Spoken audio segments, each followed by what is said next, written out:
All right, let's dive into an incredible story of faith, family drama, and miracles, pulled straight from an ancient Buddhist text. It's all about a young woman whose unwavering belief kicks off a chain of events that is, well, truly epic.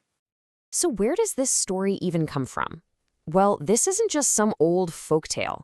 We're talking about the Sutra of the Maiden Sumati, an actual scripture from the Chinese Buddhist canon.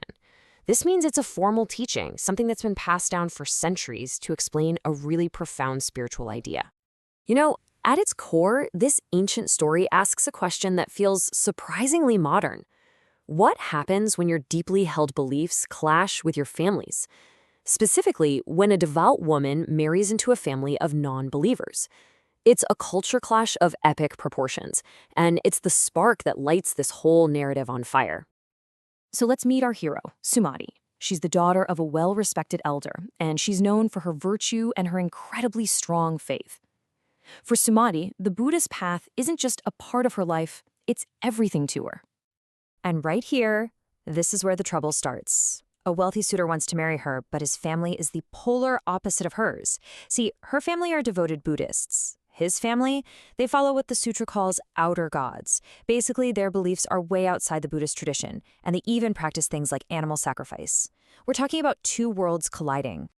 Okay, so Sumati's dad is not having it. He's looking for an out. So he comes up with this completely ridiculous, impossible dowry. He asks for thousands of pounds of gold, tons of pearls, and, get this, dragon liver and phoenix marrow.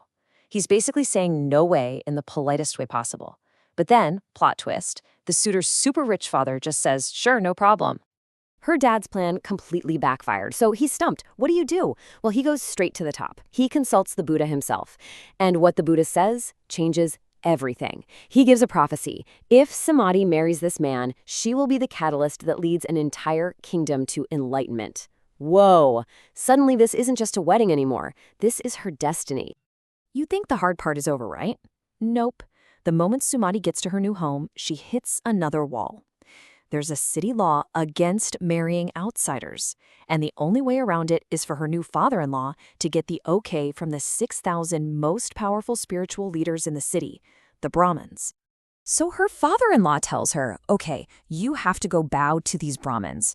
And Sumati, she refuses, flat out. This is her line in the sand. She says she'd rather be torn to pieces than bow to men she sees as unenlightened, even comparing them to animals.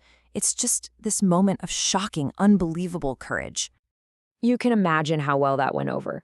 The Brahmins are absolutely furious, publicly humiliated. They don't just want an apology. No, they threaten to completely wipe out her new family. The whole situation just went from 0 to 100, really, really fast. So now her new family is barricaded in their house, completely terrified, and of course blaming her for everything. This is their darkest hour. And what does Sumati do? She does the only thing she can do. She climbs to the highest point of the house, and with every ounce of faith she has, she calls out to the Buddha for help. And the heavens answer. I mean, they really answer. This scene is just wild. First, a servant just floats down from the sky with a giant cauldron. Okay, strange. Then a novice shows up sitting on 500 flying flower trees. Then a disciple rides in on 500 roaring lions.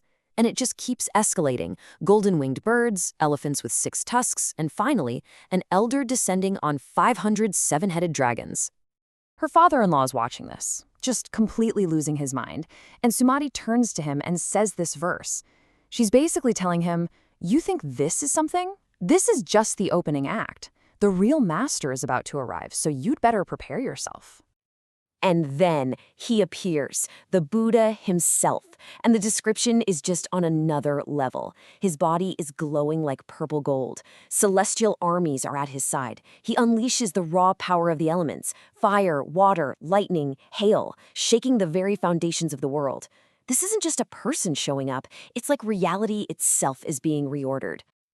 So what happened to those 6,000 enraged Brahmins? Well, faced with that display of cosmic power, all their anger, all their pride, it just dissolved. Boof. They were completely and utterly humbled. And the outcome? Exactly as the Buddha had prophesied. 84,000 people in that city witnessed what happened, they heard the teachings, and their minds were opened. they attained enlightenment. All because one young woman held on to her faith. But that's the big question, right? How did one person have the power to do all of that? Was it just her faith in that one moment? Well, the Sutra tells us the real reason goes much, much deeper than that. Here it is, the big reveal. The Buddha explains that this whole thing was actually set in motion ages and ages ago.